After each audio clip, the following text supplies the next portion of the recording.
Hey everyone, welcome back to the channel. We've got a big one today. Adobe just dropped their Q3 2025 earnings, and we're diving into all the numbers, the AI story, and of course, how the stock is reacting. This isn't just about the headline revenue and profit, it's about what Wall Street thinks comes next.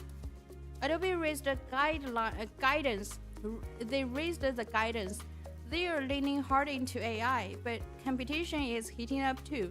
So today we're breaking it all down, checking the charts live and seeing if the stock is a buy, a hold, or something to stay away from. Make sure to smash that like button, subscribe if you haven't already, and drop your thoughts in the chat. Bullish, bearish, or neutral? Just drop your thoughts in the chat. Alright, thank you so much. Thank you so much, guys. I want to hear where you all stand because this is where the conversation gets fun. Alright, friends, let's kick things off with some big news. Adobe dropped their earnings last Thursday. Let me show you the economic calendar. Yes, as you can see, they dropped the earnings last Thursday, September 11th. September 11th, right after the market closed at 4:05 p.m. We're going to dig into that report in just a bit. But before we dive into the numbers, I want to pause and cover some basic finance knowledge, especially for those of you who might be brand new to the stock market.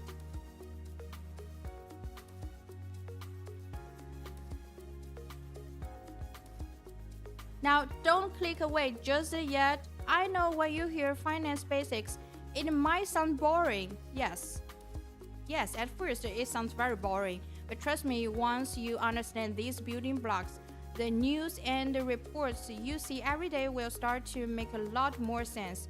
Think of it like learning the rules of a game. Once you know how it's played, you can actually enjoy it and maybe even win, right? So here's the deal. Every single day, if you open an economic calendar, and yes, these are free tools online, kind of like a daily schedule for the markets, you will see a long list of company names like this, really long list of companies. Under the earnings, this earnings section, you see that? Those companies are about to release their earnings report for that day. Let's use TradingView as an example. I am using the TradingView.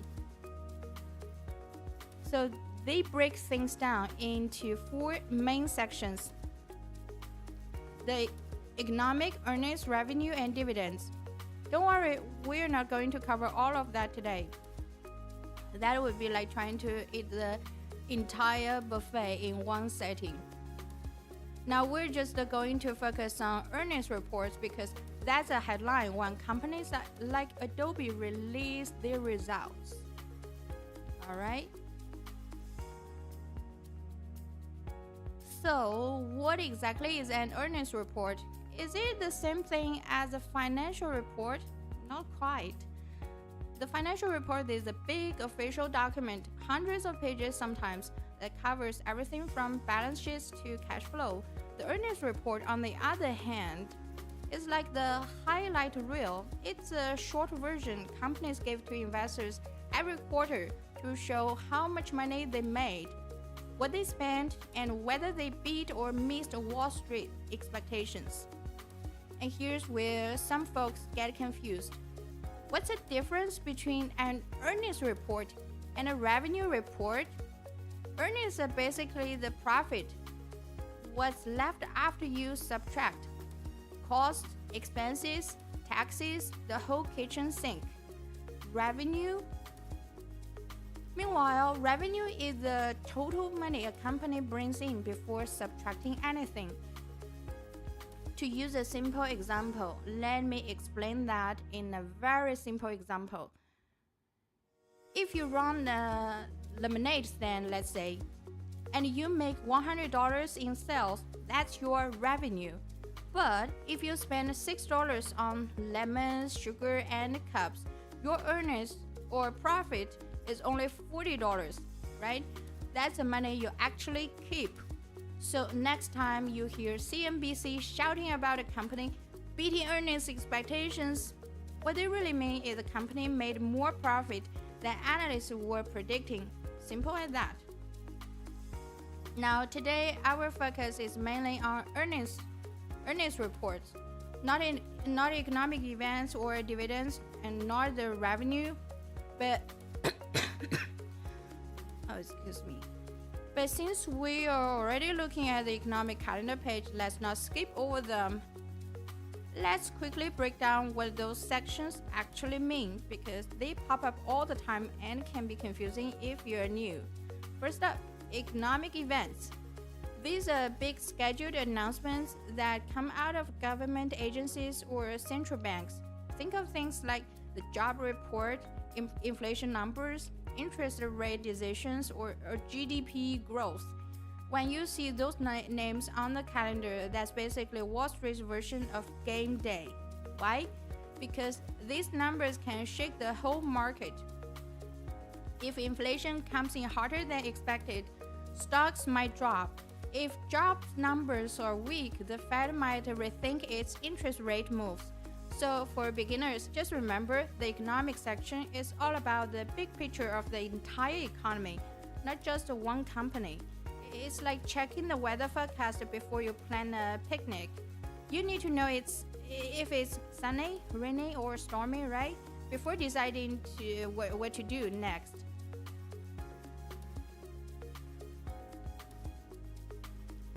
Now, alright, let's jump to the dividends calendar. This one's more company specific. Dividends are basically when a company decides to share part of its profits with its shareholders. Imagine you own a slice of pizza and the company says, "Hey, thanks for investing in us. Here's a little extra slice of cash." That's a dividend. On the calendar, you will see dates like the ex-dividend date and the payment date. The ex-dividend date is the cutoff. You need to own the stock before that day if you want to get the payout. And the payment date? What's a payment day? That's when the company actually shows up in your account. When the money actually shows up in your account. Pretty sweet, right? Free cash, just for holding the stock. So even though we're not focusing on economics and dividends today, it's good to know what they are when you see them. They're like the side dishes on the buffet, not the main course for this stream, but they're part of the full spread. Alright, now that we've covered the side dishes, let's get back to the main entree, Adobe's earnings. Yeah, earnings is our focus today. And we're gonna talk about Adobe's earnings, the latest earnings. Alright guys, let's pull up Adobe's official Q3 earnings release straight from their investor relations page. This is the real deal, the PDF that company themselves put out on September 11th, as you can see, right after the market closed. Now, before your eyes glaze over all the fine print, let me break this down into human language, because these reports are packed with information that actually tells us how the company is doing. So here's the headline.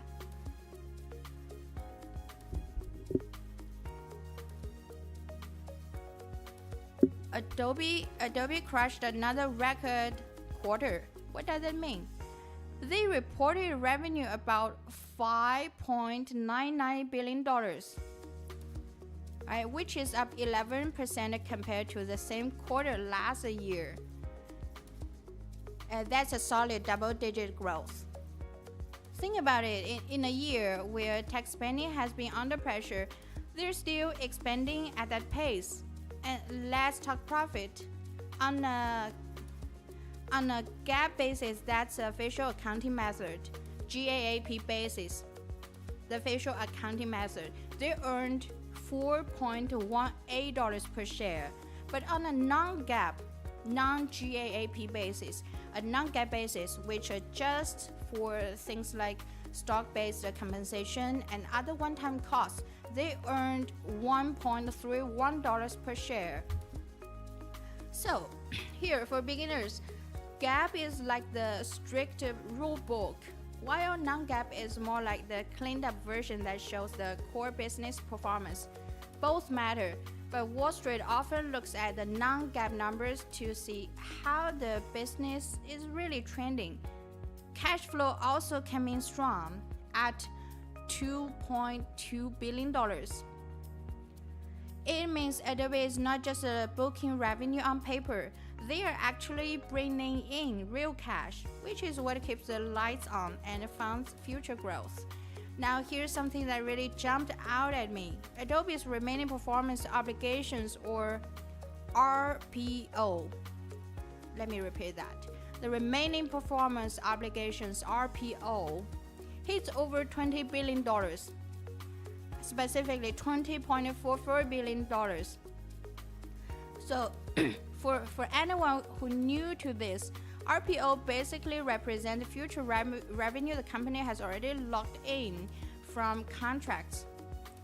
Imagine if you ran a gym and have your members prepaid for the year. That's guaranteed money in the bank for later.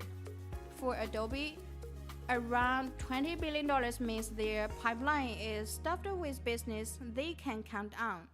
Let's break it down by segments. Alright, the digital media segment, which covers Creative Cloud and Document Cloud, made $4.46 billion, up 12% year over year. As you can see on the PDF and the document, this is basically Photoshop, Premiere Pro, Acrobat, the creative tools we all know. And then the digital experience segment, which is more about marketing software and analytics, brought in $1.48 billion, up 9%. Another nugget, they reported AI influenced annual recurring revenue over $5 billion. And AI first revenue already surpassed their year-end target of $250 million. That tells us Adobe is leaning heavily into AI, not just a buzzword, but as a revenue driver. And of course, like most big tech names, Adobe is buying back its own stock. They repurchased about 8 million shares in a quarter. That's basically a way to return money to shareholders and boost earnings per share over time.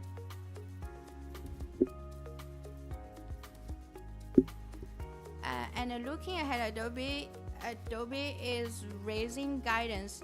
For the full year, they now expect revenue between $23.65 billion and $23.7 billion, and non-GAAP EPS around $20.8 to $20.85. When a company raises its targets, it's usually a sign of confidence. They're not lowering the bar, they are saying, we think we can do even better. So Wall Street loves when companies raise guidance. It's basically like saying, hey teacher, give me a harder test, I got this. Alright guys, let's take a quick detour to Yahoo Finance.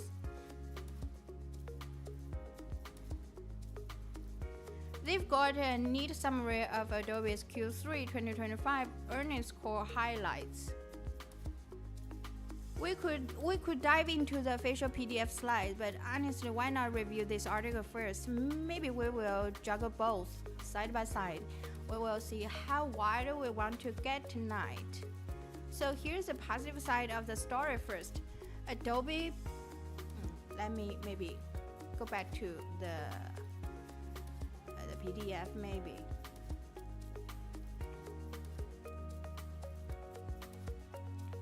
This one.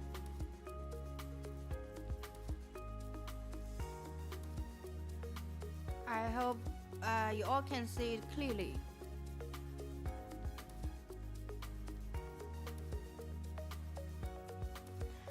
So Adobe pulled in record revenue again, $5.99 billion, which is about 10% higher than last year. For a company this big, double-digit growth is no joke. That's like an NBA player in his 30s still dropping 40 points a game. On the profit side, GAAP earnings per share came in $4.18, while non-GAAP was $5.31. That's a 14 year-over-year increase. And remember here, as we just mentioned before, GAAP, GAAP, is the official accounting playbook, while non-GAAP, non-GAAP strips out one-time costs to show the core business. Think of GAAP as a raw selfie and non-GAAP as a selfie after a quick filter. Both are real, one just looks a little cleaner. Here's a big headline that everyone's talking about. Adobe's AI influence annual recurring revenue is now over $5 billion. That means AI is not just a buzzword for them. People are actually paying for it and using it.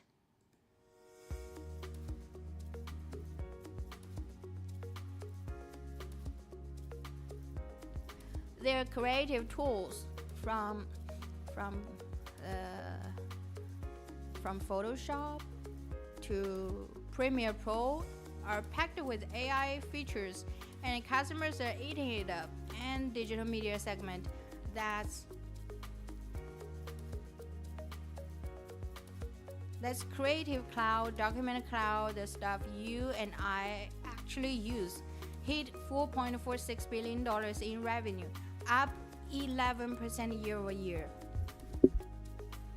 So yeah, core business is still growing, even as they're layering AI on top. Adobe also raised their full-year revenue and earnings targets. That's basically management stepping up and saying, we're confident we will do even better than we first told you. And Wall Street really loves that.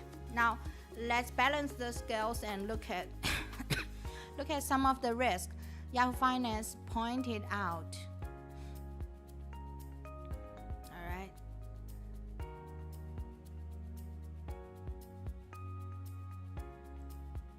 So because no company is bulletproof, first, there's concern about competition. Advertising giants like Google and Meta are working on their own AI diffusion engines, basically AI tools that can generate image and content directly inside their platforms. If that happens, it could eat into Adobe's customer base. Why pay for Photoshop if you can whip up an ad ready graphic right inside Meta ads? Second, the second risk we're gonna talk about is there is a shift from traditional search marketing to LLM-based discovery. So what does that mean? It means instead of searching on Google, more people are asking AI chatbots for information. That changes how marketing works, and companies like Adobe, which rely on helping business create and distribute content, will need to adapt. And the next one, the third risk, the negative point. There's noise about intellectual property issues with AI. This is a hot potato across the industry. Who actually owns AI-generated content? Who? If Adobe's AI features use training data in a way that sparks lawsuits, that could slow things down. And finally, the big balancing act. Adobe has to keep pouring money into AI research while also protecting its operating margins. In other words, they can't just spend endlessly on AI. They need to keep profits healthy. Not easy when the AI arms race is heating up. All right, let's shift the gears. Talk about the Q&A highlights from Adobe's earnings call. This is my favorite part because analysts get to throw questions at management, and we get to hear what the execs really think, not just polish the press release, right? So the first question: What's the value of integrating something like Nano Banana with Adobe's infrastructure? Yes, you heard that, Nano Banana. Sounds like a smoothie, but it's actually one of the AI models they are using. David Waswani, who runs the digital media business, said the key is choice and integration. Adobe lets you use third-party AI models like Nano Banana inside Creative Cloud, but it combines them with Adobe's precision tools like Photoshop. So instead of picking one or the other, users get the best of both worlds: powerful generative AI plus the classic editing features pros rely on. Think of it like cooking. You can grab ingredients from anywhere, but you still need a good kitchen to prep and plate them, right? Adobe is trying to be that kitchen, that kind of kitchen. And then the Q&A part, next question. How about the risk of Google or Meta adding their own AI diffusion engines into ads? The CEO of Adobe, Shantanu Narayan, said smaller business might jump on those tools, but big enterprises still want Adobe. Why? Because Adobe offers cross-channel campaign management, meaning you can run ads across multiple platforms and keep everything consistent. The new product, GenStudio, plays a big role here. In other words, Meta might give you the crayons, but Adobe gives you the whole art classroom. Another question. The next question is, what's driving the upside in Adobe's AI-first products? Shantanu pointed out that the Firefly and GenStudio are the stars here. Even Acrobat, yes, Acrobat, the PDF app you thought was boring, has an AI assistant now, and that's pulling in customers. These AI-first offerings have already passed their $250 million revenue target for the year. Who knew PDFs could become a money printing machine? I always thought the only thing Acrobat did was freeze my computer. So let's talk about the next question. How does Adobe manage AI credit usage between Firefly and third-party models? David was the one who said Firefly is still the go-to because it's commercially safe, meaning you don't have to worry about the legal drama over where the training data come from. But they're also seeing more demand for third-party models in early brainstorming and editing. Basically, Firefly is the workhorse, and the third-party models are like the fun cousins that spark new ideas. Alright, here we come to the final question during the Q&A part. What about Creative Cloud pricing? With AI, is there pressure on seat-based models? The CEO said they see growth in both seats, meaning how many people use this software, and in consumption-based pricing, where customers pay for how much they actually use. AI actually makes their software more valuable, which helps them justify pricing. So if you're wondering if Adobe is going to get cheaper because of AI, the answer is no. If anything, they will argue you're getting more bang for your buck. So yeah, that's a Q&A in a nutshell. We've got Adobe leaning on AI to drive growth, tackling competition from tech giants, and making sure they still get paid, whether you're using one seat or 1,000. Now, the real question for us as investors is, does this strategy keep Adobe ahead of the pack, or are we looking at rising competition nipping at their heels? Now, you can look at Adobe's answers into two very different ways: bullish or bearish.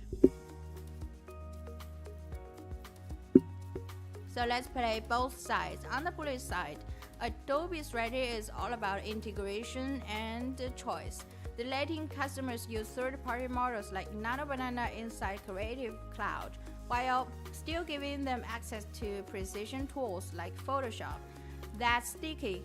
Once you are in Adobe ecosystem, it's like the iPhone effect. Sure, you could switch, but you probably won't, right? Then there's a competition question. What if Google and Meta add AI directly into their ad platforms? The CEO of Adobe basically said, that's fine. That's fine for a small business, but big enterprises want cross-channel campaigns, and that's our turf. Adobe's GenStudio is a big play here. And let's not forget the AI first momentum. Firefly, GenStudio, and even Adobe's AI assistant already blow past the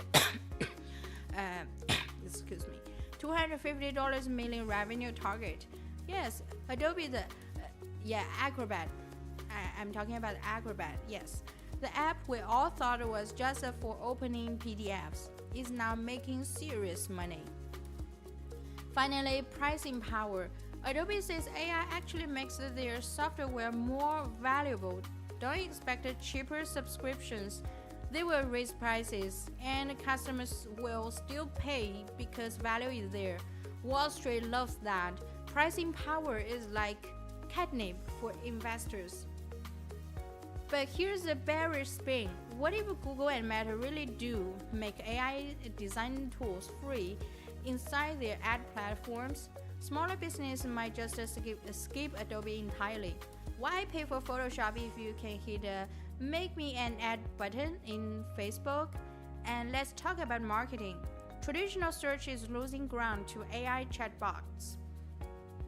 If the whole marketing world shifts, Adobe will need to adapt. And big pivots are not usually painless.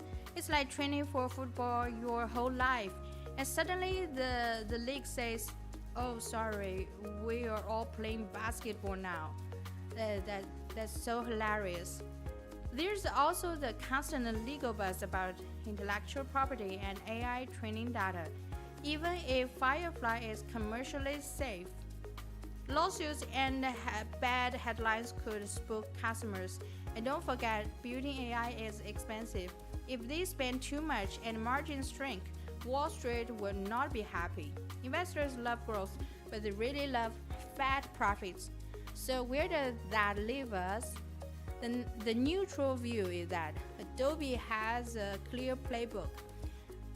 Integrate AI deeply, win over big enterprises, and keep creative cloud pricing strong. But the risks are real, from competition to legal challenges to rising costs. So here's the fun part. The glass can look half full or half empty. Bulls see rockets, bears see cracks. What do you guys see in Adobe's strategy? Drop your thoughts in the chat. Are you bullish, bearish, or somewhere in the middle? Let me know, alright? Let me know in the chat.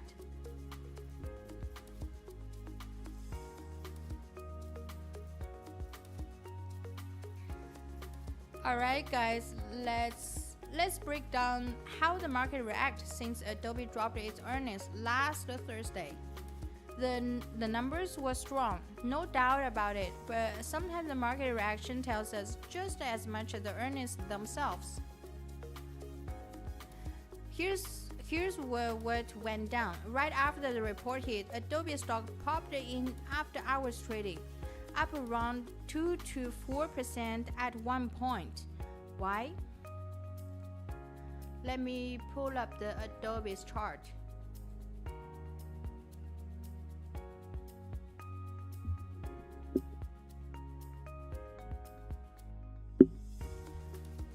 So this is September 11th, Thursday, 2025.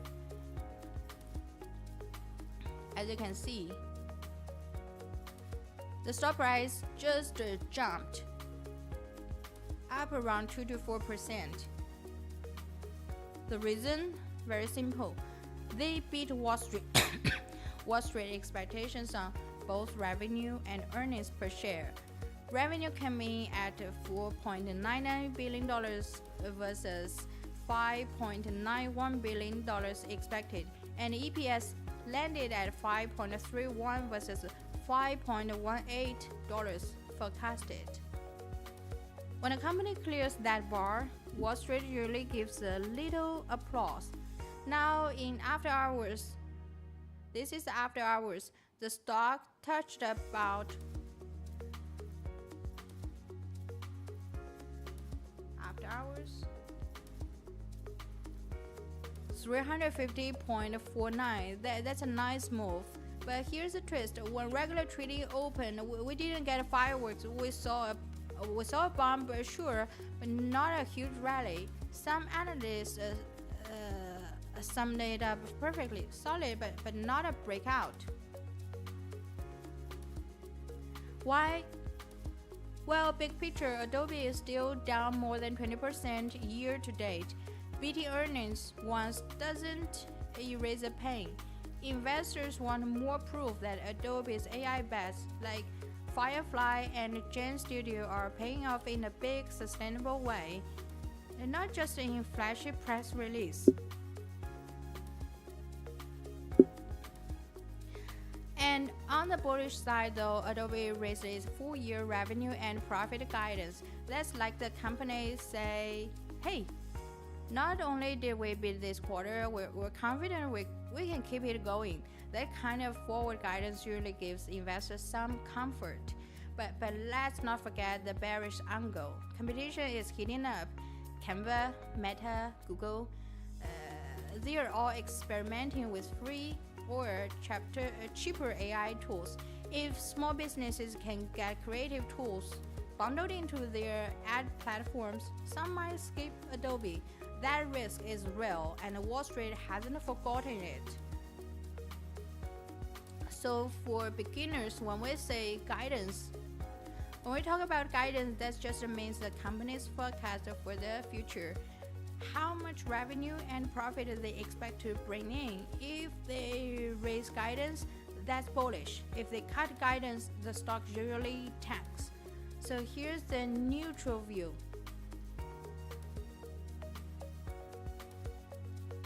Adobe crushed this quarter, raised the guidance, and proved it's still a leader in creative AI. But the stock's muted reaction tells us investors want more than one good report.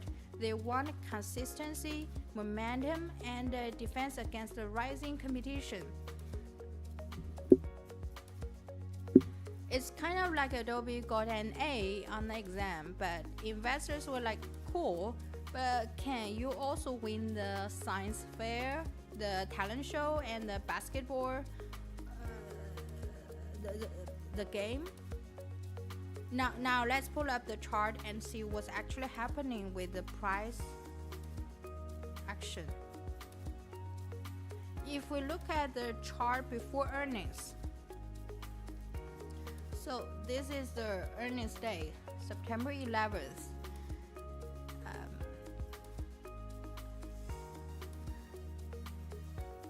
This is the daily chart. Let's pull up the daily chart.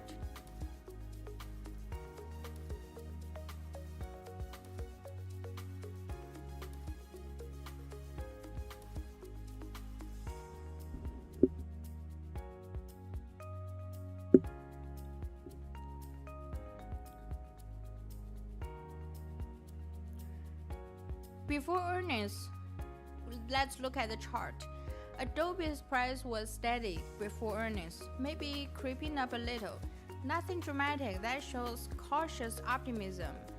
Then once earnings dropped Thursday evening, bam, we get that after hours spike. Let me switch to the 1 hour chart maybe.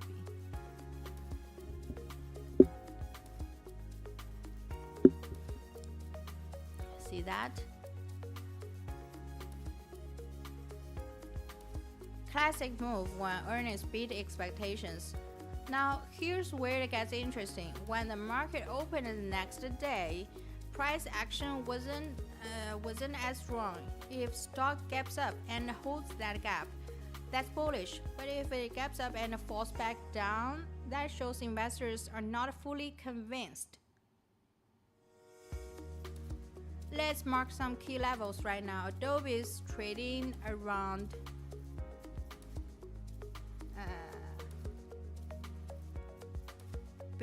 let's show the before the market opened today, it's around 149.36.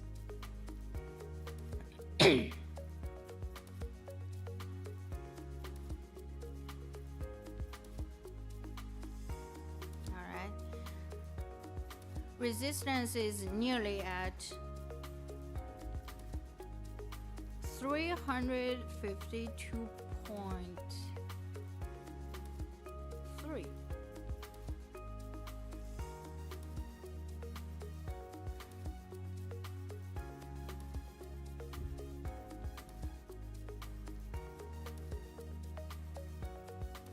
Now, after the market opens today, Adobe has already broken the resistance level. Let's see if it can hold above the 352.3.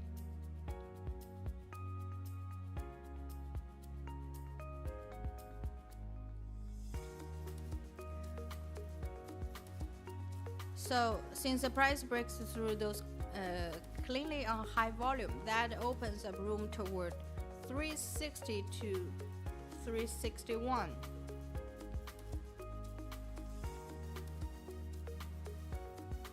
All right, 360 to 361. On the downside, support is around 344.3.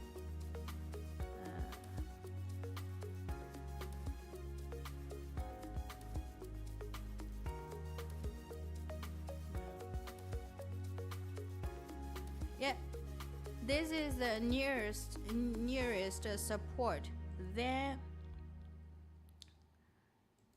342.9.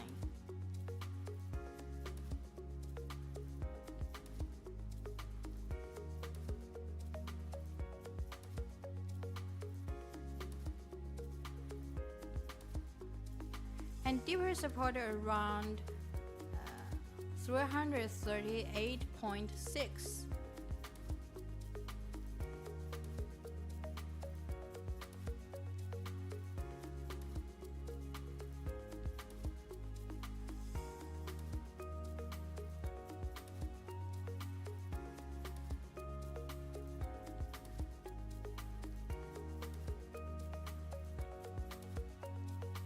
It's around 338 to 339.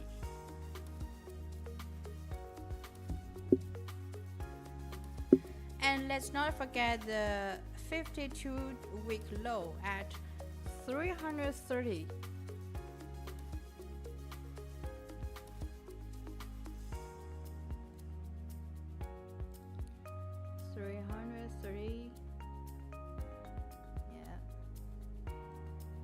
That's a support.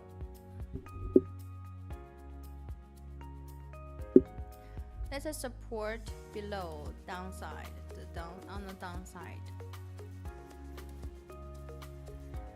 So the 330, that's a psychological safety net. On the flip side, the 52-week high is 557.9.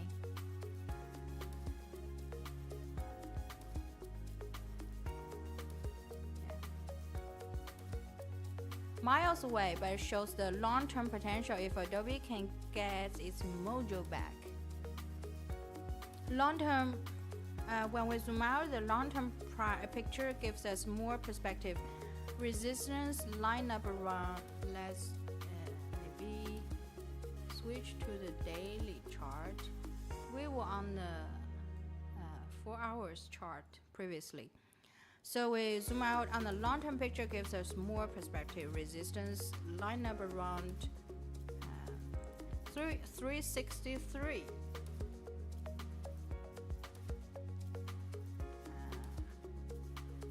363 to 364. I just put it here. then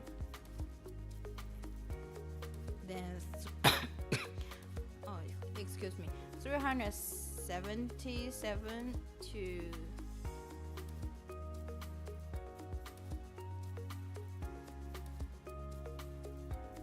388. If Adobe gets strong momentum, these are hurdles, prices where Adobe has struggled before.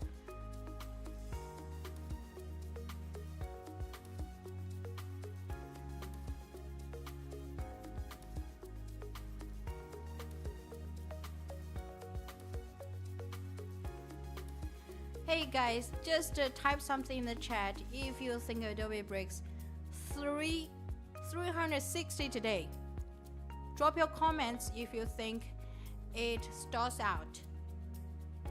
Would you rather buy at support near the 341 or chase the breakout above 360? Let me know in the chat.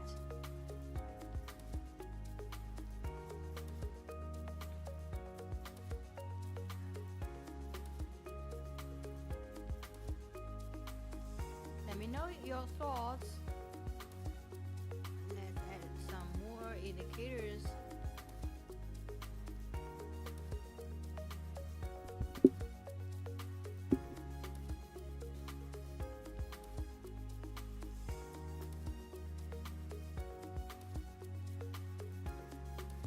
Hey guys, thanks for tuning in, Benz. Yes, for sure, you can see Tesla. This is I will show you Tesla, although today we talked about the Adobe.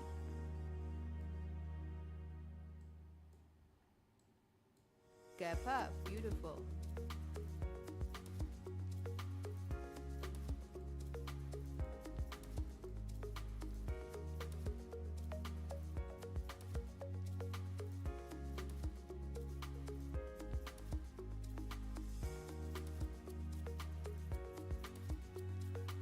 Alright guys, and that's going to wrap up today's stream on Adobe's earnings and market reaction.